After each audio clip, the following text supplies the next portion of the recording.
Bismillahirrahmanirrahim. Assalamualaikum warahmatullahi wabarakatuh. Izin memperkenalkan diri, saya Upi Permatasari dengan nomor NIM 221320061, mahasiswa jurusan Ilmu Al-Quran dan Tafsir, Fakultas Usuluddin dan Adab. Baik, di sini saya insya Allah akan menjelaskan sebuah artikel yang telah saya tulis dengan judul Majaz Al-Quran sebagai pemicu lahirnya ilmu balaghah dan juga ilmu tafsir. Kajian ini membahas tentang argumen Ali Syair Zaid mengenai perkembangan sejarah ilmu balaghah. Beliau memiliki pemikiran yang cukup berbeda dengan para pendahulunya, yakni Syauqi Dhaif, Al-Maraghi, dan juga lain sebagainya dalam mengkaji ilmu balaghah ini. Di sini Ali Syair Zaid menyebutkan bahwa ada 3 fase kemunculan ilmu balaghah, yakni yang pertama ada fase kemunculan yang disebut dengan an-nash'ah. Kemudian ada juga tahap at-takamul yang disebut dengan tahap kesempurnaan, dan ada juga fase stabil yang disebut dengan al-istiqrar. Pada fase kemunculan, kajian ilmu balaghah belum menjadi suatu bidang ilmu yang independen dan juga stabil. Akan tetapi, kajian ilmu balaghah telah digunakan oleh para ahli ilmu dari sejak dulu. Ada 3 bidang keilmuan yang ikut berkontribusi dalam memunculkan kajian ilmu balaghah.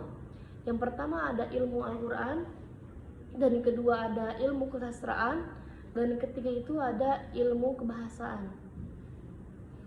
Lanjut ke dalam pembahasan. Yang pertama saya akan membahas tentang balaghah. Apa itu balaghah? Balaghah secara bahasa ialah al-usul, artinya sampai ataupun menyampaikan. Kemudian menurut istilah, apa itu balaghah? Balaghah ialah mengungkapkan isi hati dengan jelas, dengan indah, dengan benar, dan juga dengan fasih, sehingga orang yang kita ajak bicara mudah paham dan juga mengerti apa yang kita bicarakan. Kemudian ilmu balaghah mempunyai 3 pokok pembahasan. Yang pertama ada ilmu bayan, yang kedua ada ilmu ma'ani, dan yang ketiga ada ilmu badi'. Ada pula sejarah perkembangan ilmu balaghah. Berkembangnya ilmu balaghah ini didukung oleh 3 aspek kemunculan, yakni ada pada masa dinasti Umayyah dan juga ada pada dinasti Abbasiyah. Kemudian masuk ke dalam tahap penafsiran. Apa itu tafsir? Pembahasan tentang tafsir. Apa itu tafsir? Tafsir secara bahasa ialah fassara yufassiru tafsiron, yang artinya penjelasan ataupun keterangan.